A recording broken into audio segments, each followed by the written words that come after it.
अब देखिए भाई, ये अपने पास विस्थापन सदिश का फॉर्मूला आ गया। इससे क्या स्पष्ट हो रहा है? इससे स्पष्ट हो रहा है कि प्रारंभिक व अंतिम स्थिति, प्रारंभिक स्थिति R1 थी, अंतिम स्थिति ये थी। प्रारंभिक और अंतिम स्थितियों का जो अंतर है वही क्या है? विस्थापन सदिश है। तो आप यूं कह सकते हैं, अतः अंतिम स्थिति मेरे पास क्या है? R2 है, और प्रारंभिक स्थिति क्या है? R1 है। तो ये कह सकते हैं, अतः अंतिम व प्रारंभिक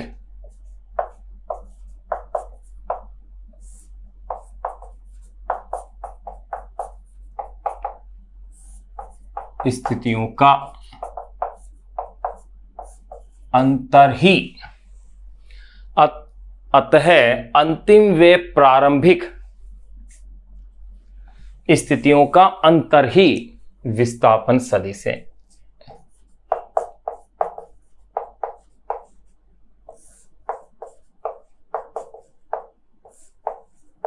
का अंतर ही क्या है? विस्थापन सदिश है। ये अपने पास एक नई डेफिनेशन और अपन ने इसकी दे दी है। दो डेफिनेशन तो अपन इसके विस्थापन सदिश की पहले लिख चुके हैं। एक अपने पास लास्ट में ये और आ गई कि अतः अंतिम व प्रारंभिक स्थितियों का अंतर ही क्या है? विस्थापन सदिश है। यानी कि अब अगर मैं इस डेल्टा आर वेक्टर की अगर मैं वैल्यू देखूं, देखिए भाई, delta R vector is equal to मेरे पास क्या बना है? R2 vector minus R1 vector है। अब मेरे पास इनकी वैल्यूज है, क्या है? R2 वेक्टर की मेरे पास वैल्यू है, क्या वैल्यू है? देखो गौर कीजिए, मैंने थोड़ी देर पहले लिखा था x2 i cap, y2 j cap, j2 k cap minus x1 i cap, y1 j cap, Z1 k के। इसी को मैं इस तरह से भी लिख सकता हूं। अब थोड़ा अरेंज कर लो, तो इसे लिख सकता हूं मैं x2 माइनस x1 i केफ, बिल्कुल लिखा जा सकता है, plus y2 minus y1 j cap plus Z2 minus Z1 k cap. ये लो, इस तरह से भी विस्थापन सदिश को अपन व्यक्त कर सकते हैं। ये भी अपने पास क्या आ गया है? विस्थापन सदिश को दर्शाना आ गया। अगर इसका परिमाण निकालना हो, देखो ध्यान रहे, इसी चैप्टर में अपन आगे जो पढ़ेंगे सदिशों का संयोजन और व्यवकलन, यानी सदिशों को जोड़ना और घटाना, फिर उसी में अपन सदिश का परिमाण ज्ञात करना और पढ़ेंगे, वहां उस चीज को पढ़ेंगे। लेकिन यहां पहले इसकी आवश्यकता पड़ रही है, इसको मैं डायरेक्ट लिख रहा हूं कि सदिश का परिमाण किस तरह से ले सकते हैं। तो देखो, एवं मैं डायरेक्ट लिख रहा हूं भाई, वर्ग करके इसका वर्गमूल कर देना होता है। एवं विस्थापन सदिश का परिमाण। तो देखो, विस्थापन सदिश के अगर अपन परिमाण की बात करें तो इस तरह से लिखा जाएगा, या तो इसे डेल्टा आर लिख दीजिए आप, वेक्टर का साइन न लगा के, या फिर इसे कह दीजिए डेल्टा आर वेक्टर, फिर इसके साथ मापांक लगा दो, यानी उसका मॉडुलस लिख दो। ये भी इसके परिमाण को शो करेगा। और इसका तरीका ये है, ये याद रखना बहुत काम आता है, x2 माइनस x1 का whole square plus y2 minus y1 का whole square plus z2 minus z1 का होल स्क्वायर। ये अपने पास इसका परिमाण निकालने का क्या आ गया है? फॉर्मूला आ गया है, जिसको आप डायरेक्ट याद रखें। वैसे जैसे जैसे आप इस चैप्टर को आगे पढ़ते जाएंगे, अपने आप आपकी ये चीज क्लियर हो जाएगी कि वर्क करके रूट इसका किस तरह से किया गया है, ये चीज वहां अपने पास क्लियर हो जाएगी। तो यहां अपन ने सदिश के प्रकार जो अपनी बुक्स के में शामिल हैं उनकी अपन ने बातें कर ली हैं, और भी अन्य प्रकार हैं जिनकी अपन बातें नहीं कर रहे हैं। अब अपन इसमें देखो, लास्ट में जो अपन ने इस जो सदिश पढ़े थे वो अपन ने अलग से पढ़े हैं, स्थिति सदिश और विस्थापन सदिश, जो कि एक महत्वपूर्ण सदिश थे। उससे पूर्व एकांक सदिश पढ़े थे, वो भी महत्वपूर्ण थे। अब स्थिति और विस्थापन सदिश जो अपन ने दोनों को अपन ने अच्छे से क्लियर कर लिया है। अब जरा इनमें अपन अंतर जाने कि इनमें डिफरेंस क्या है। तो देखिएगा, इनमें स्थिति और विस्थापन सदिश में क्या अंतर है, उसकी अपन थोड़ी सी चर्चा और कर लेते हैं।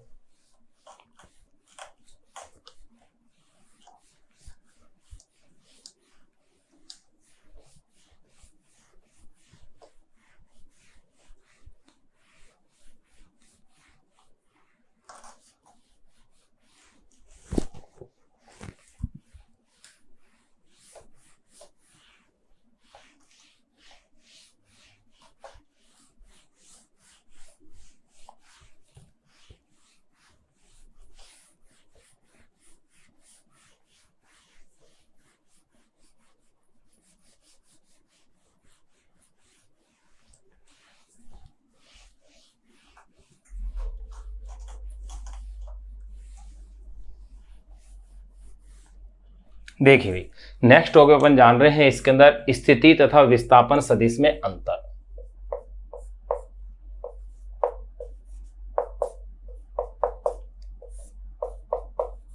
स्थिति तथा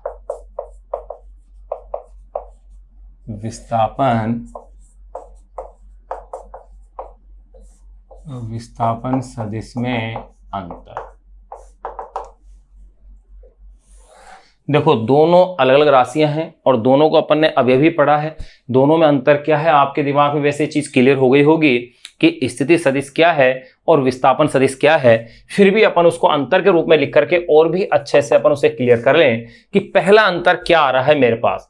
पहला अंतर यह कहता है कि स्थिति सदैव मूल बिंदु के सापेक्ष लिया जाता है। स्थिति को सदैव कहां लिया जाता है, मूल बिंदु के सापेक्ष। जबकि अगर मैं बात करूं विस्थापन की, विस्थापन सदिश किसी भी बिंदु के सापेक्ष लिया जा सकता है। पहला अंतर यह हो गया, क्या कहा, स्थिति को सदैव मूल बिंदु के सापेक्ष लिया जाता है, जबकि विस्थापन को किसी भी बिंदु के सापेक्ष लिया जा सकता है। पहला मूल अंतर तो यही हो गया।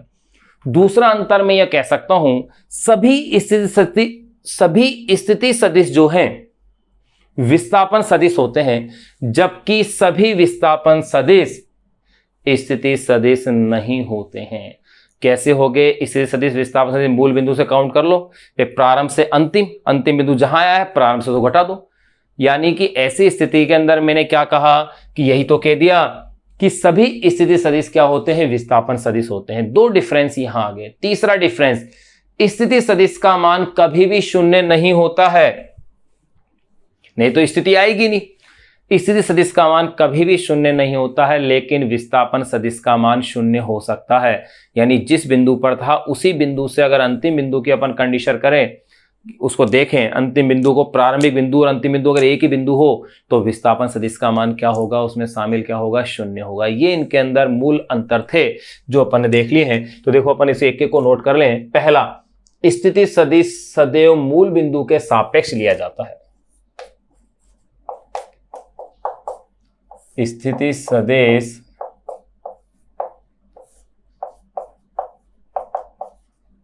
सदैव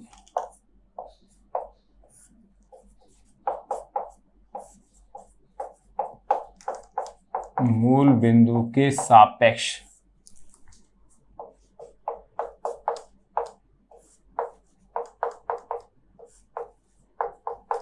लिया जाता है। स्थिति सदिश सदैव मूल बिंदु के सापेक्ष लिया जाता है, जबकि विस्थापन सदिश किसी भी बिंदु के सापेक्ष लिया जा सकता है। जबकि विस्थापन, क्या कहा मैंने, स्थिति सदिश सदैव मूल बिंदु के सापेक्ष लिया जाता है, जबकि विस्थापन सदिश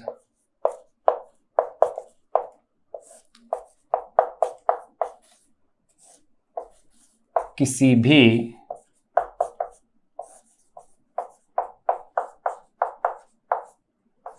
बिंदु के सापेक्ष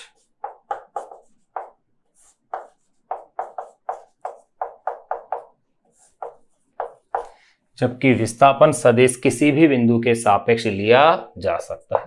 दूसरा डिफरेंस और अपन जान लें कि स्थिति सदिश का मान शून्य नहीं होता है।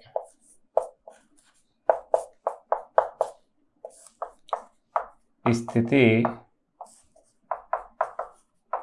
सदिश का मान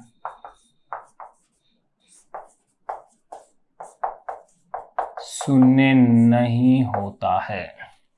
स्थिति सदिश का मान शून्य नहीं होता है, जबकि विस्थापन सदिश का मान शून्य भी हो सकता है। जबकि विस्थापन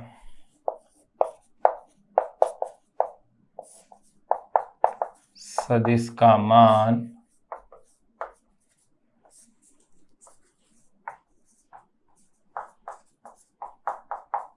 शून्य भी हो सकता है। दो डिफरेंस अपन ने जान लिए हैं। तीसरा डिफरेंस और अपन जान लें, सभी स्थिति सदिश विस्थापन सदिश होते हैं। सभी स्थिति सदिश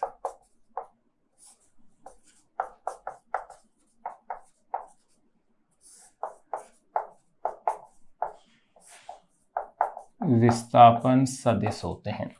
सभी स्थिति सदिश विस्थापन सदिश होते हैं, जबकि सभी विस्थापन सदिश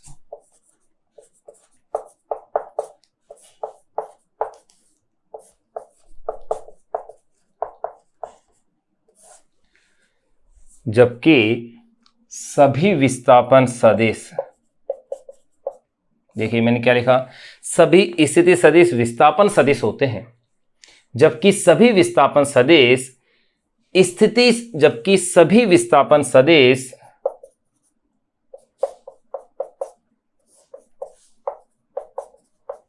स्थिति सदिश नहीं होते हैं।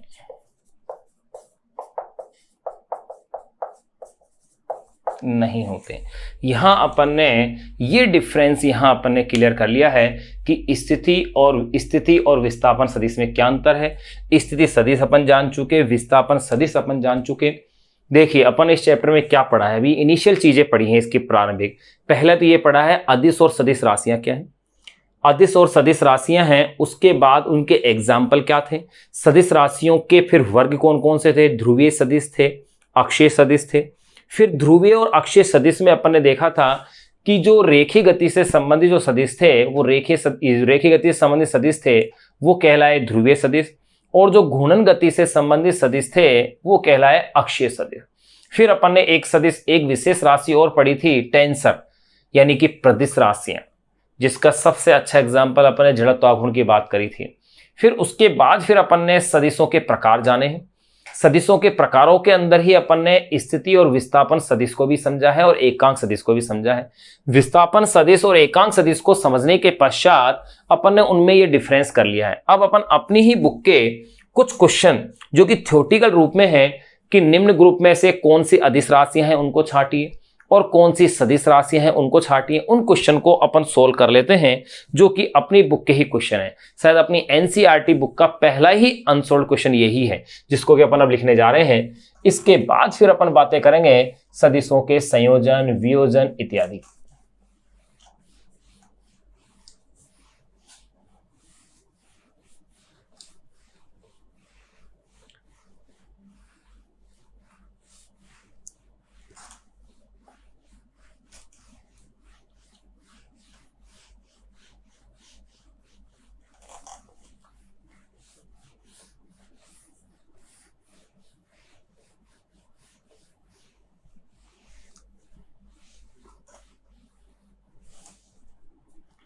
देखिए भाई क्वेश्चन क्या दिया हुआ है, क्या ये क्वेश्चन में कह रहे हैं। क्वेश्चन कह रहे हैं निम्नलिखित भौतिक राशियों में से बताइए कौन सी सदिश है और कौन सी अदिश है।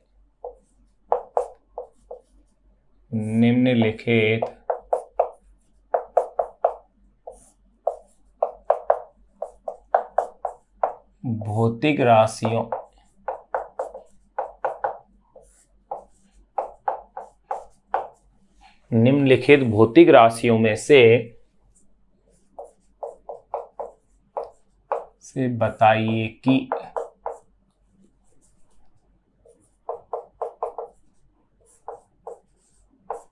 कौन सी भौतिक राशि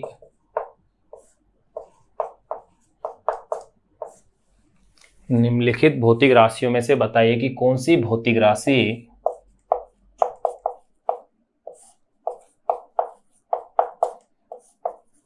सदिश राशि है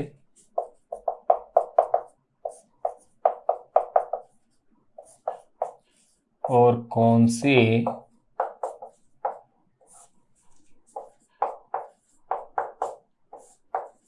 अदिश राशि है। ये अपने पास दे रखा है। अब कौन कौन सी राशियों का अपन को ग्रुप दिया हुआ है वो देखिए। इसमें लिखा हुआ है आयतन, इनमें से भी अपन को छांटना है कि सदिश कौन सी है अदिश कौन सी है।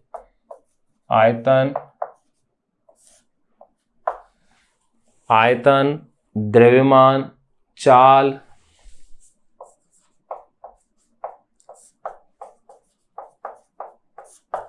त्वरण, आयतन, द्रव्यमान, चाल, त्वरण, घनत्व,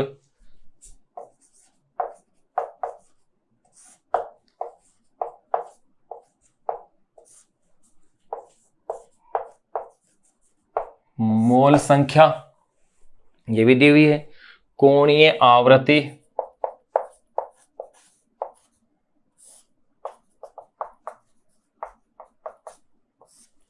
मोल संख्या, कोणीय आवृत्ति, फिर है विस्थापन और कोणीय वेग। विस्थापन, कोणीय वेग।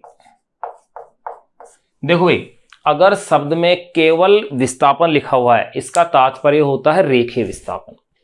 अगर शब्द में केवल वेग लिखा हुआ है यानी कि रेखीय वेग, यानी रेखीय, इसी तरह से जैसे संवेग लिखा हुआ है यानी कि रेखीय संवेग। लेकिन जो कोणीय विस्थापन, कोणीय वेग और कोणीय त्वरण जो होते हैं उनके साथ कोणीय शब्द जुड़ जाता है, कोणीय संवेग। लेकिन रेखीय के साथ ये लगाने की आवश्यकता नहीं पड़ती। तो देखो क्वेश्चन क्या था, निम्नलिखित भौतिक राशियों में से बताइए कि कौन सी भौतिक राशि सदिश है और कौन सी अदिश राशि है। नाम दे रखे हैं आयतन, द्रव्यमान, चाल, त्वरण, घनत्व, मोल संख्या, कोणीय आवृत्ति, विस्थापन, कोणीय वेग। ध्यान रहे, इसको आप देखते ही बता देंगे कौन कौन सी राशियां सदिश है, कौन सी अदिश है, क्योंकि अपन जो एग्जाम्पल लिखे थे सदिश अदिश के, उनमें भी ये चीजें शामिल थी, उनमें भी ये शामिल थे। तो एक तरह से क्वेश्चन तो थ्योरेटिकली यही सोल्व हो गया, लेकिन फिर भी अपन देखो इसे सोल्व लिखें। पहले अपन इसमें छांटें कि अदिश राशियां कौन कौन सी हैं, कि इनमें से अदिश राशियां कौन कौन सी हैं। तो देखिए, सबसे पहले बात करें आयतन की, तो आयतन एक अदिश राशि है। द्रव्यमान है, ये भी एक अदिश राशि है। चाल, चाल भी अदिश राशि है। ध्यान रहे, अगर चाल के स्थान पर वेग दिया होता तो वो कैसी राशि होती, सदिश राशि होती। लेकिन यहां इन्होंने क्या कहा है, चाल कहा है, तो निश्चित रूप से कैसी राशि हो गई, अदिश राशि हो गई। त्वरण सदिश राशि होती है। घनत्व एक अदिश राशि है। मोल संख्या ये भी अदिश राशि है, याद रखना भाई।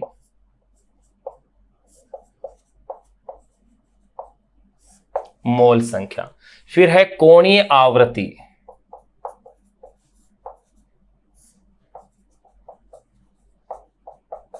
कोणीय आवृत्ति हो या आवृत्ति हो, ये दोनों ही कैसी राशि हैं, अदिश राशि है, यानी स्केलर फिजिकल क्वांटिटीज हैं। फिर आते हैं अपन विस्थापन। विस्थापन सदिश राशि है। डिस्प्लेसमेंट, कोणीय वेग ये भी एक सदिश राशि है। रेखीय वेग होता तो भी कैसी होती, वो सदिश राशि होती। तो देखो अपन ने अदिश राशियां लिख ली हैं, अब लिख लेंगे अपन इसमें सदिश राशियां।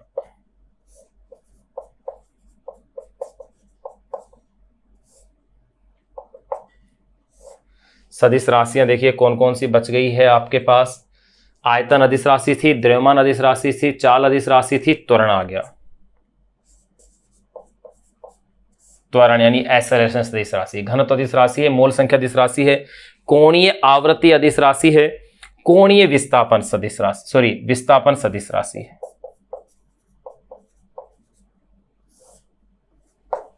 फिर आ जाए कोणीय वेग, ये भी एक सदिश राशि है। कोणीय वेग ये लो, यहां अपने पास ये क्वेश्चन हो गया जहां अपन ने सदिश और अदिश राशियां क्या कर रही है, छांट ली है कि सदिश राशियां कौन कौन सी हैं, अदिश राशियां कौन कौन सी हैं। अगला जो क्वेश्चन है वो भी इसी टाइप का क्वेश्चन है जिसको भी अपन सोल्व करेंगे। देखिए नेक्स्ट क्वेश्चन क्या है,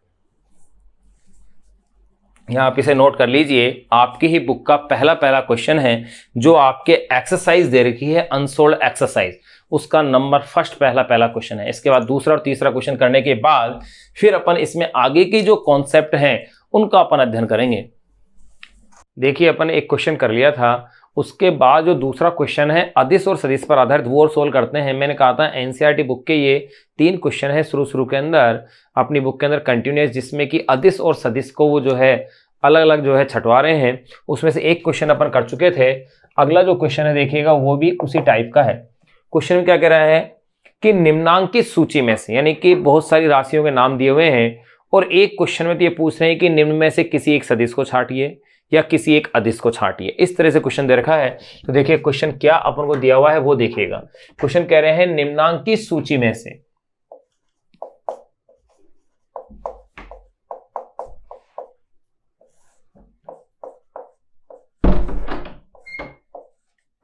निम्नांकित सूची में से 2 अदिश राशियों को छांटिए। में से 2 अदिश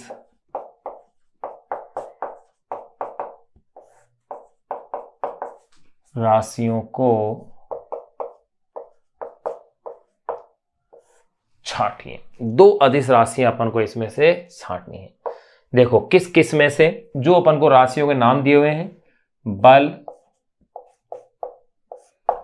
फिर दिया हुआ है कोणीय संवेग, बल, कोणीय संवेग, कार्य, धारा,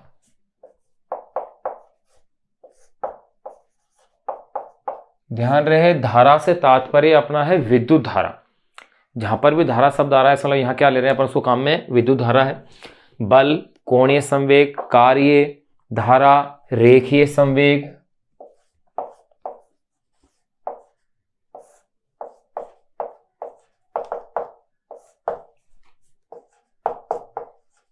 रेखीय संवेग के बाद है विद्युत क्षेत्र।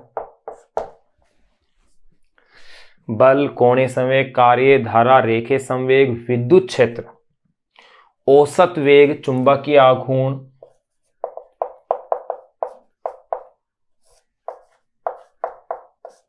औसत वेग,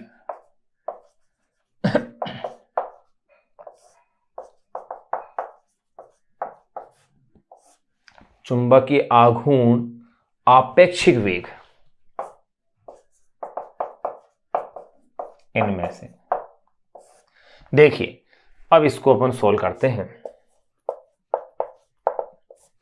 क्वेश्चन में क्या कहा है, निम्नांकित सूची में से 2 अदिश राशियों को छांटनी है।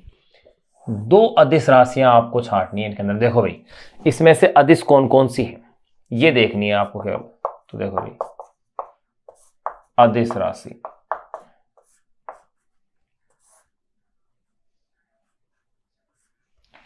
बल सदिश राशि है, कोणीय संवेग सदिश राशि है, कार्य अदिश राशि होती है, कार्य, ऊर्जा, शक्ति, ये सब अदिश राशियां हैं। विद्युत धारा, देखो धारा में दिशा तो अवश्य है परंतु ये सदिश के नियमों की पालना नहीं करती है विद्युत धारा, इसीलिए ये अदिश राशि मानी गई है। इसमें भाई धनावेश से ऋणावेश की ओर धारा का प्रवाह होता है सदैव, परंतु ये सदिश के नियमों के अनुसार, सदिश के नियमों की पालना नहीं करती है, उनके अनुसार धाराओं का योग नहीं होता है, इसलिए विद्युत धारा को कैसी राशि माना गया है, अदिश राशि। तो कार्य और धारा ये दोनों कैसी राशि आ गई है, अदिश राशि। तो ये लो अपना आंसर आ गया। इसमें फिर आगे देखें अपन रेखीय संवेग, रेखीय संवेग सदिश राशि है। विद्युत क्षेत्र, विद्युत क्षेत्र की तीव्रता, चुंबकीय क्षेत्र, चुंबकीय क्षेत्र की तीव्रता, ये सभी राशियां कैसी हैं, सदिश राशियां हैं। औसत वेग, वेग कैसा भी हो सदिश राशि होती है। चुंबकीय आघूर्ण या आप इसे कह दें चुंबकीय द्विध्रुव आघूर्ण, ये कैसी राशि है, सदिश राशि है। आपेक्षिक वेग, आपेक्षिक वेग ये भी कैसी राशि है, सदिश राशि है। तो यानी कि 2 राशियां जो अदिश है वो है कार्य और धारा। ये लो ये क्वेश्चन अपना सोल्व हो गया। अगला क्वेश्चन देखें, इसी प्रकार का है कि निम्नांकित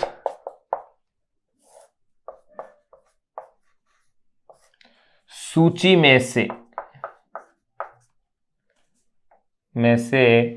निम्नांकित सूची में से एकमात्र सदिश राशि को छांटिए। एकमात्र सदिश राशि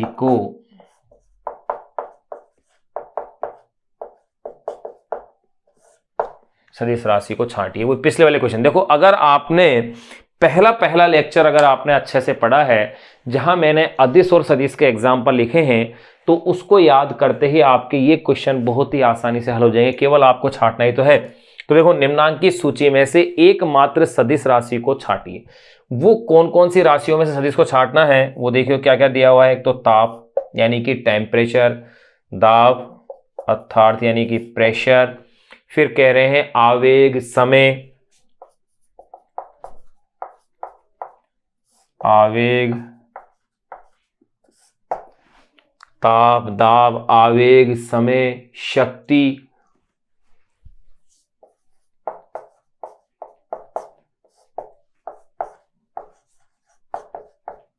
संपूर्ण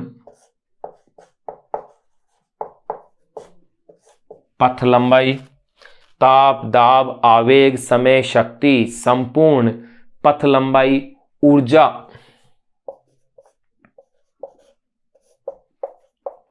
गुरुत्वीय विभव,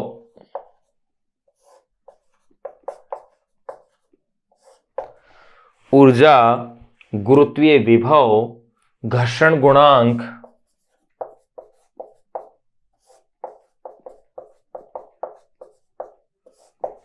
आवेश, ये इनमें से छांटना है। तो अब देखिए इनमें से किसको छटवा रहे हैं, एकमात्र सदिश राशि को।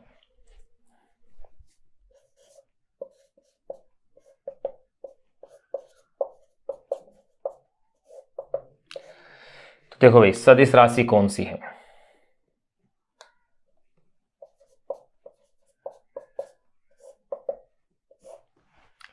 ताप अदिश राशि है, दाब अदिश राशि है, आवेग, आवेग होता है बल और समय का गुणनफल यानी इंपल्स बोलते हैं ना, आवेग है ये, आवेश नहीं है, आवेग, इंपल्स, ये एक सदिश राशि है। ये लो, समय अदिश राशि है, शक्ति अदिश राशि है, संपूर्ण पथ लंबाई, संपूर्ण पथ लंबाई एक प्रकार की दूरी है और दूरी सदैव कैसी राशि होती है, अदिश राशि। विस्थापन होता तो वो क्या होती, सदिश राशि होती। ऊर्जा अदिश राशि है, गुरुत्वीय विभव अदिश राशि है, घर्षण गुणांक अदिश राशि है, आवेश यानी चार्ज ये भी अदिश राशि है। तो एकमात्र इसमें सदिश राशि वो है आवेग यानी कि इंपल्स। ये अपने पास क्वेश्चन सोल्व हो गया। अब अपन इसमें नेक्स्ट टॉपिक जो पढ़ने जा रहे हैं वो है किसी सदिश राशि का वास्तविक संख्या से गुणा, किसी सदिश राशि का किसी वास्तविक संख्या से गुणा।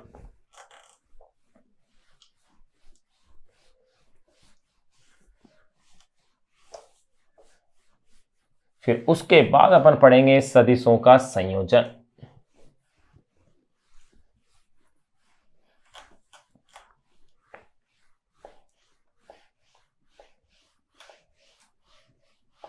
ये अपनी बुक के अपन ने 3 क्वेश्चन जो इनिशियल क्वेश्चन दिए हुए थे शुरू में वो अपन ने सॉल्व कर लिए हैं।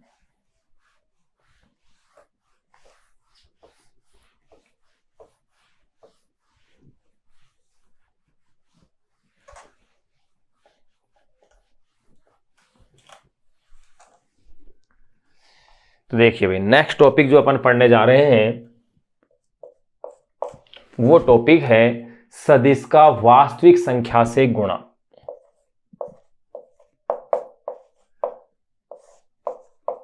सदिश का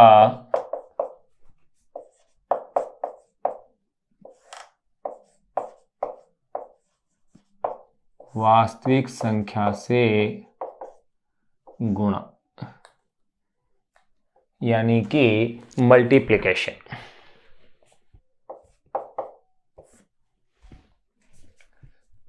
सदिश का वास्तविक संख्या से गुणा, ये कह सकते हैं multiplication of vector.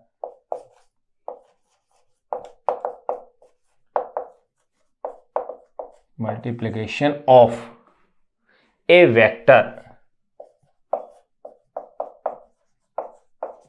By real number.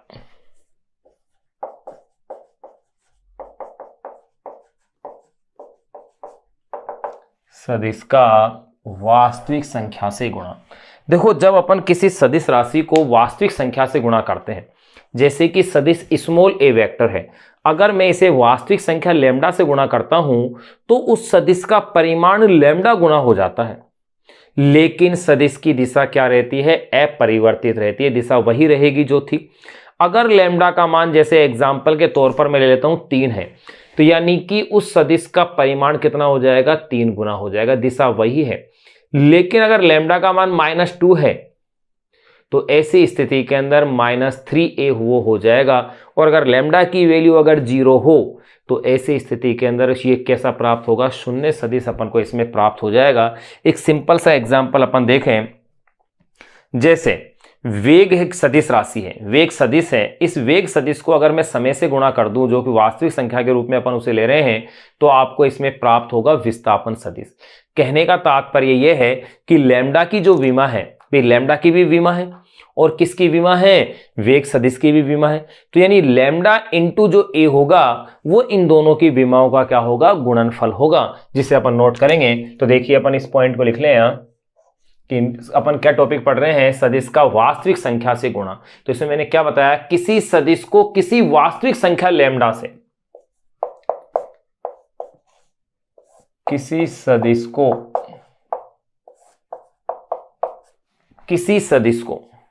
किसी वास्तविक संख्या लैम्डा से, किसी सदिश को किसी वास्तविक संख्या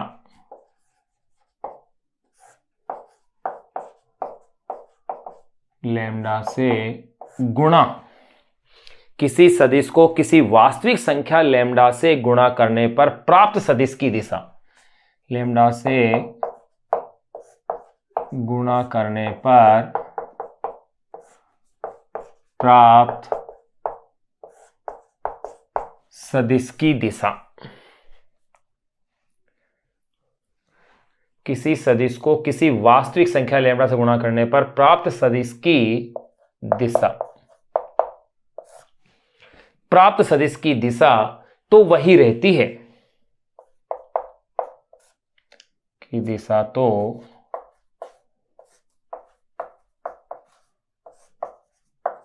वही रहती है, परंतु वे दिशा तो वही रहती है, परंतु उसका परिमाण पूर्व परिमाण का लैम्डा गुना हो जाता है, परंतु उसका परिमाण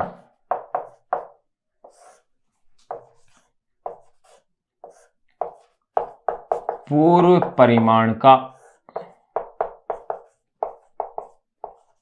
लैम्डा गुना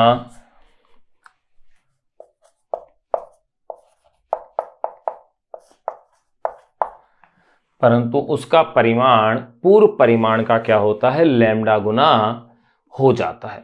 जैसे अपन एग्जाम्पल के तौर पर देख लें, जैसे किसी सदिश स्मॉल ए वेक्टर को वास्तविक संख्या लैम्डा से अपन गुणा करें, जैसे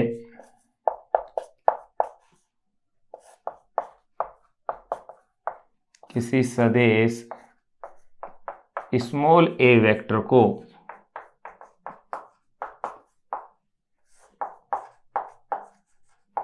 वास्तविक संख्या लैम्डा से गुणा करें, जैसे किसी सदिश स्मॉल ए वेक्टर को वास्तविक संख्या लैम्डा से गुणा करें, तो लैम्डा से गुणा करें तो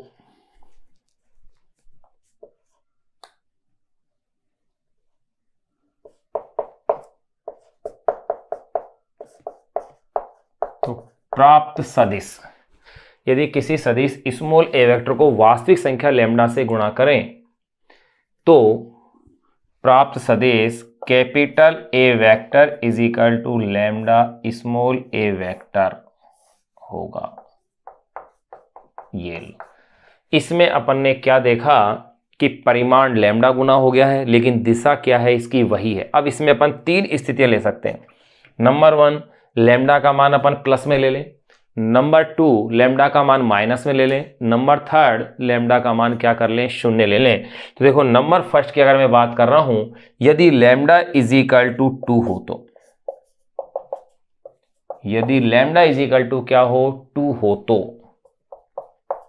परिणामी सदिश A इज इक्वल टू क्या हो जाएगा, 2A वेक्टर बन जाएगा। यानी कि सदिश पूर्व मान का कितना गुना हो गया है, 2 गुना।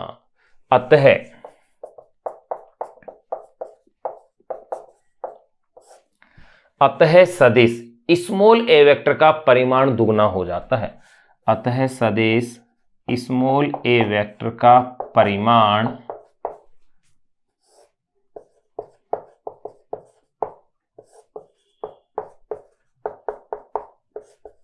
का परिमाण दुगना हो जाता है। अतः सदिश स्मॉल ए वेक्टर का परिमाण तो कैसा हो जाता है, दुगना हो जाता है, परंतु दिशा वही रहती है।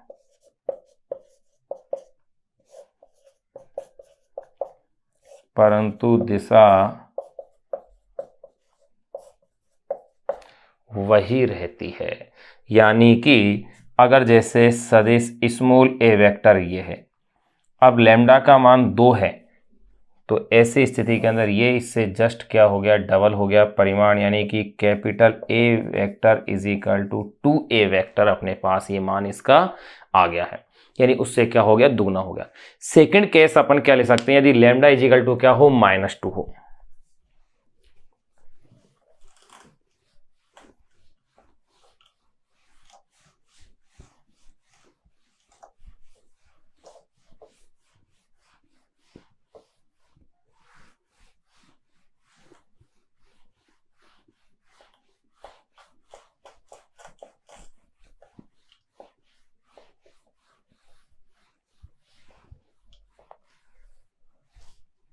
नंबर सेकंड देखो,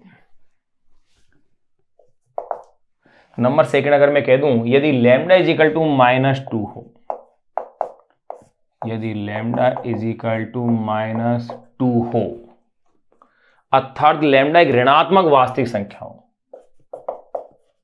अर्थात लैम्डा एक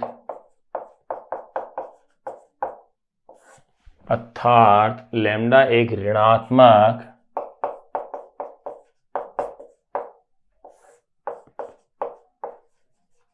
वास्तविक संख्या हो। यदि लैम्डा इज इक्वल टू -2 हो, अर्थात लैम्डा एक ऋणात्मक क्या हो, वास्तविक संख्या हो, तो capital A is equal to -2a vector होगा। बिल्कुल लैम्डा की वैल्यू क्या रख दी है मैंने, -2 होगा। इस स्थिति में कैपिटल ए का जो परिमाण है वो तो ए वेक्टर के परिमाण का दुगना हो गया, लेकिन दिशा क्या हो जाएगी, विपरीत होगा। इस स्थिति में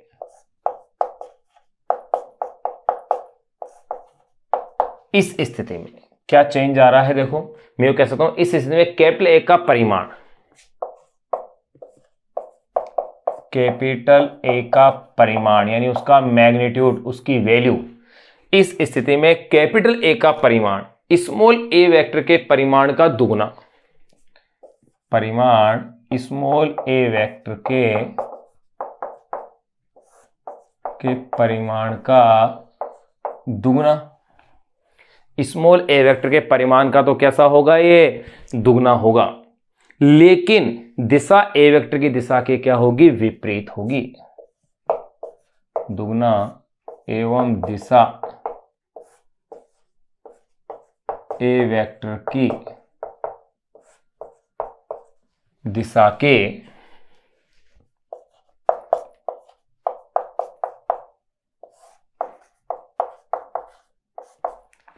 एवं दिशा ए वेक्टर की दिशा के कैसी होगी, विपरीत होगी। देखो कैसे, जैसे ये ए वेक्टर आपने लिया हुआ है, तो जो कैपिटल ए वेक्टर है उसकी डायरेक्शन इसके क्या होगी, जस्ट ऑपोजिट होगी। यानी capital A vector is equal to 2a vector तो ये है, लेकिन इसकी दिशा इसके क्या है, विपरीत है ए वेक्टर के, लेकिन परिमाण इसका क्या है, दुगना है। नंबर थर्ड केस देखो, तीसरी स्थिति को मैं यहां लिख रहा हूं, ये सेकंड का एक्सप्लेनेशन है यहां पर, इसको और मैं साफ कर देता हूं, क्लीन करता हूं इसे।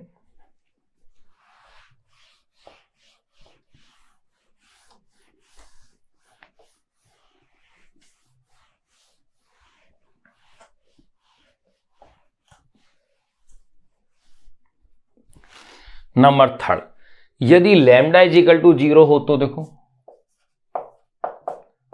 यदि लैम्डा इज इक्वल टू कैसा हो, 0 हो, तो ऐसी स्थिति के अंदर कैपिटल ए वेक्टर बराबर क्या हो जाएगा, 0, और इसे अपन कहेंगे शून्य सदिश, यानी 0 वेक्टर जिसकी कोई निश्चित दिशा नहीं होती है। ये अपन ने 3 पॉइंट इसमें जान लिए हैं। अब एक पॉइंट अपन इसमें नोट लगा के लिख लेंगे।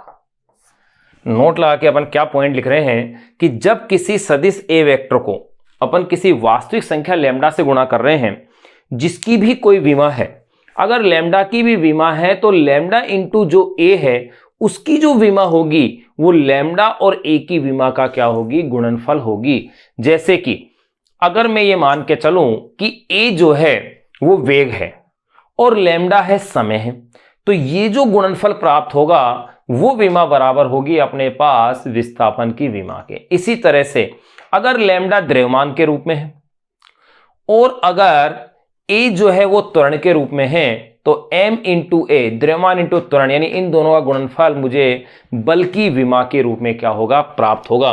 तो देखो नोट लगा के मैं इसी पॉइंट को लिख रहा हूं, जब किसी सदिश स्मॉल ए वेक्टर को, जब किसी सदिश स्मॉल ए वेक्टर को, जब किसी सदिश स्मॉल ए वेक्टर को लैम्डा से गुणा किया जाता है, लैम्डा से गुणा किया जाता है, जब किसी सदिश स्मॉल ए वेक्टर को लैम्डा से गुणा किया जाता है, तब इस स्थिति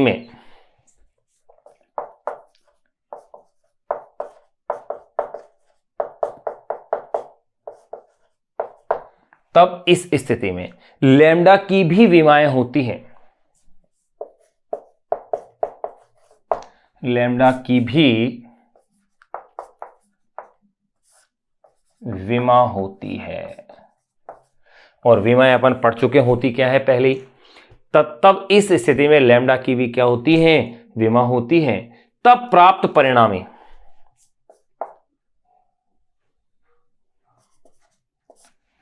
किया जाता है, तब इस स्थिति में लैम्डा की भी विमा होती है, तब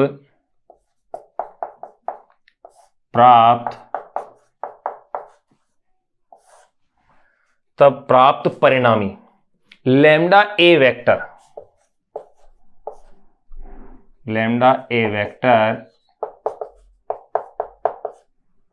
की विमाएं, तब लैम्डा ए वेक्टर की विमाएं सदिश ए वेक्टर, सदिश small a vector, way lambda की विमाओं के गुणनफल के तुल्य होती है। वे लैम्डा की विमाओं के गुणनफल के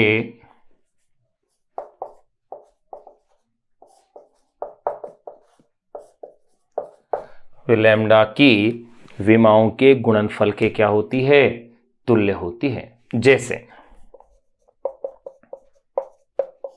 नंबर 1, अगर मैं बात करूं वेग सदिश को, नंबर फर्स्ट, यदि वेग सदिश को समय से गुणा किया जाए, समय से गुणा किया जाए, यदि वेग सदिश को समय से गुणा किया जाए, यदि वेग सदिश को अगर अपन समय से क्या कर रहे हैं, गुणा कर रहे हैं, तो विस्थापन सदिश प्राप्त होता है।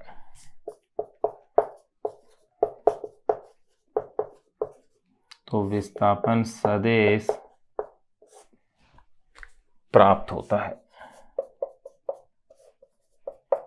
बिल्कुल, क्योंकि वेग और समय का गुणनफल क्या है, विस्थापन है। यानी वेग और समय के गुणनफल की जो विमा होगी वो विस्थापन की विमा के क्या होगी, तुल्य होगी। सेकंड, एक एग्जांपल और देख सकते हैं। यदि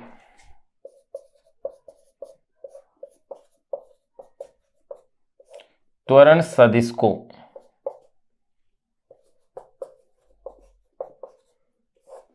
द्रव्यमान से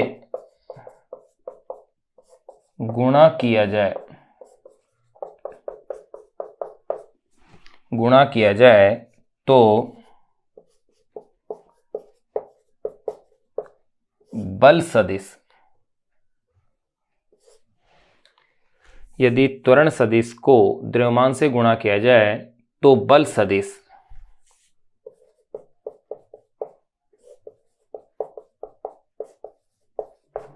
प्राप्त होता है।